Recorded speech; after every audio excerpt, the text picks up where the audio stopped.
open the Options module cover. Remove the cartridge.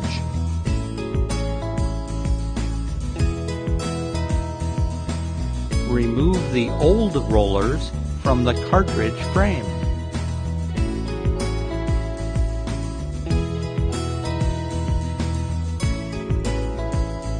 Insert the two new rollers into the cartridge frame. Peel the protective wrapper from each roller.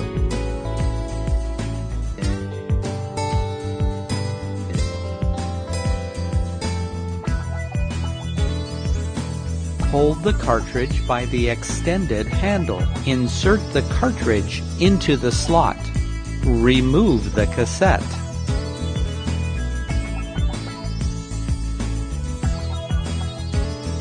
Remove the old roller from the cassette frame. Insert the new roller into the cassette frame.